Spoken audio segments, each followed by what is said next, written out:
So I was actually blocked by a restaurant for trying to offer $500 to their children's charity. Yes, you heard that right. That actually did happen. There'll be 100 plus riders. We'll be raising $1 million. I'll be powered by hummus and pita, but I need help. I'm trying to raise as much money as I can.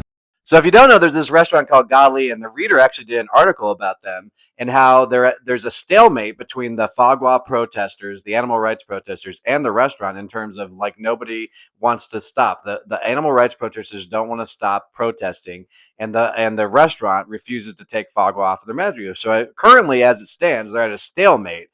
According to the article, they're saying that this is like the restaurant is apparently claiming that this is a hate crime and this has to do with Israel Palestine, which is so ridiculous. And the mental gymnastics with some of the claims in this article are so insane. Like, for example, when the protesters are chanting "Foie Gras free policy," they're like, well, that sounds like from the river to the sea. No, it doesn't. You're an idiot. Clean your ears if you think those sound the same. Also, a Palestine protest, they always say from the river to the sea, Palestine will be free, over and over again. Foie Gras protests, interestingly, they don't say that. And I can't speak to what every protester did or didn't do. I can only speak for what I did specifically.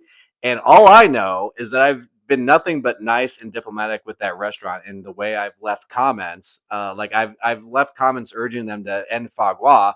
Or if I chalked, I just put facts about ducks and how they're sentient beings that have lifelong friendships and bonds and like fucking don't want a pipe shoved down their throat. But one of the recent comments I left, I basically was like, I was chalking your sidewalk because you're risking another pandemic by doing this Foie Gras stuff. Because when you shove a pipe down a duck's throat, it makes their immune system at risk of catching avian flu and transferring that to humans. So this is a big fucking deal because what happens to all the kids when you cause another flu pandemic? And then I urged them and I said, I will donate $500 to your children's charity if you go Foie Gras free. And when I said that, they blocked me. That doesn't sound like a hate crime. Leaving $500 to your kids' charity that you're promoting?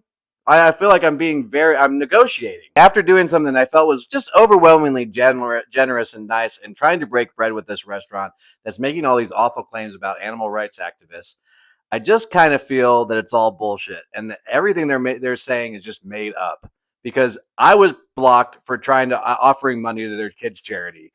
That's ridiculous. But also, if this was a thing in the animal rights movement, then they would only focus on Jewish targets, and that's just not the case. Omni Hotels recently went Foie Gras free, and Etsy recently went fur free. And those places aren't Jewish owned, and they were targeted by the same activists before they made the decision to do that.